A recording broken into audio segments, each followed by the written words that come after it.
Hey everyone, this is Hydra Hut, and this comic sucks. This is Youngblood. It's number 11. It's by Chad Bowers and Jim Toe, or Toei, or Tui. Covers by Liefeld, obviously. Um, so this is number 11. I'm an idiot, and I didn't notice the 11 down here in the corner. So I was hoping it was like a 1 or something like that, and I got it. And then, of course, after paying for it, I realized it was way into the series. But it is absolute trash. The writing is boring. The characters are stupid.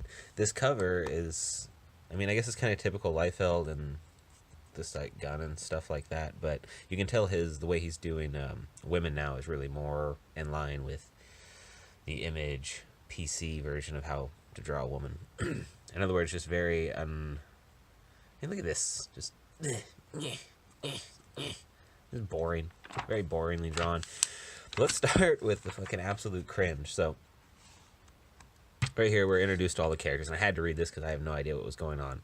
Sentinel Delonte Murray, do-it-yourself armor, former hacktivist. That's where it immediately lost me. So we got an internet bully who builds his own armor, and he's black, so he's like a male Riri Williams. That's also a hacktivist. Does important things like steal money from global corporations and give it to PETA. We got Vogue, Petra Gomez, of course, Gomez, sharpshooter, sharper dressed, closest thing to a leader they've got. Doc Rocket / Rachel Richards, faster than you. The old blood of the new team. Again, blah. Task, Ryan Orsini, former Youngblood leader, not over the former part. Uh-oh, we've got our internal conflict, guys. Man Up / Horatio Megalos. Megalos? Horatio Megalos? I think Megalos. Gets real big. I'm sorry. Gets read big. I wouldn't call him stable. You mess up. Really? Who's the editor on this? Oh, they don't even have an editor. Okay, that explains why you can't capture freaking typos. Previously, after saving Tokyo, Japan's prime minister offers to sponsor the reborn Youngblood and makes them official, awarding them usage of the Team Youngblood name thanks to a licensing loophole. I'm assuming that played some part in a previous issue of this. Oh no, we can't call you Team Youngblood because of licensing. That's a stupid fucking idea for a comic book. So then we're joined by some low-grade crooks robbing a bank. FDIC insured. And of course, they get busted. And that's when we find out that there's a Youngblood app that masks use to solve crime, and it's helping everybody, and it's revitalizing the freaking superhero world. Nobody cares about a superhero app. Stop trying to modernize this shit and make it fit into current society, because you guys are doing a bad job. Anyway, then we're after getting this little introduction into this stupid superhero app that apparently is top shit, guys. We then go back to Team Youngblood and start learning a little bit more about our fearless leader here, who is pretty much your atypical female badass. Nothing really unique going on here. She's basically just talking about herself as she fights this guy. Then we find out it's actually a training simulator. Our hacktivist comes in and is like, hey, ever since we took this, it's like 10 years out of date. I'm going to do some updates to it. And then his assistant shows up. And then she's like, I'm the new intern. And yeah. It's fucking stupid.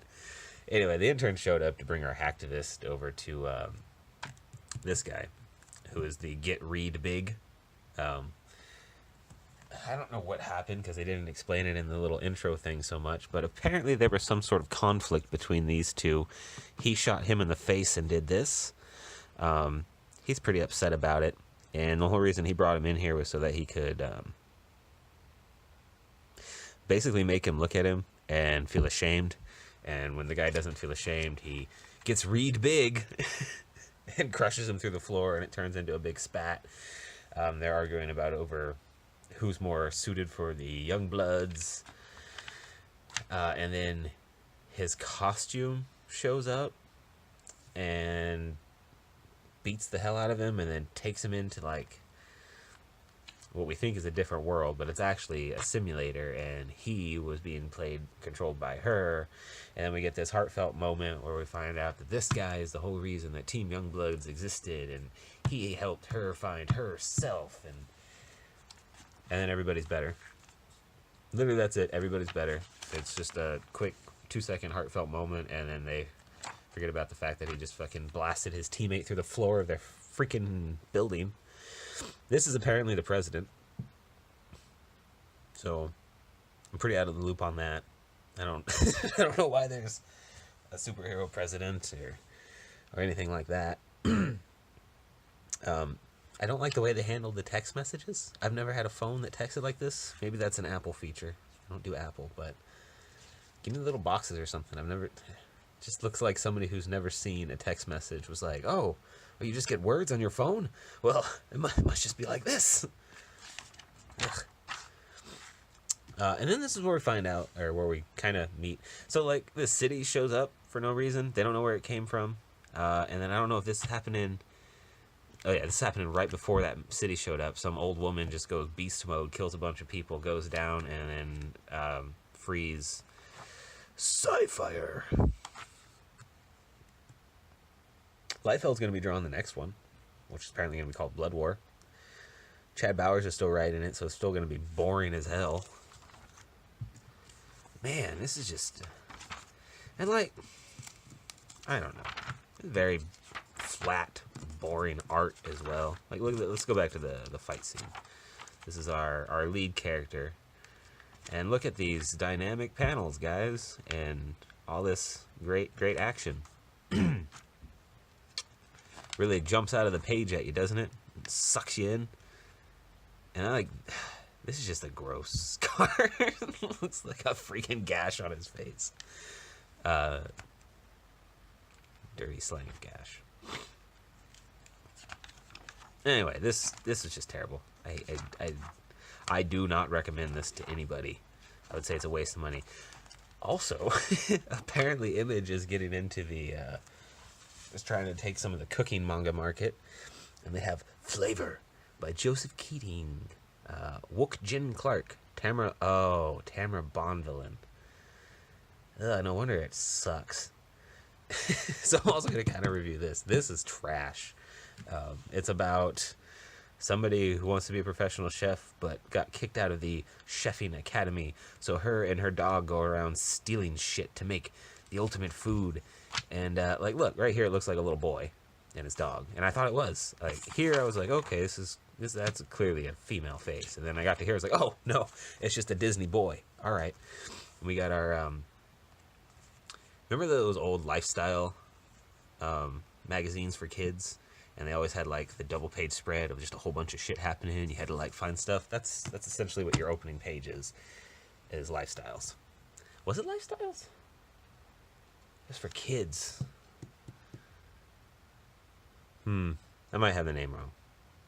But this is what this reminds me of. And this is not what I want out of a comic. And yeah, she just goes around stealing money. Eventually steals a rare truffle. Another chef who is at the academy shows up, throws fire seeds in her face, and mocks her and leaves. And just maybe, I don't know, try when you're drawing people.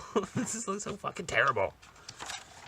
Anyway, you can really see how far the greats have fallen when you turn the pages of an Image book. Thanks for watching. Hail Hydra, baby.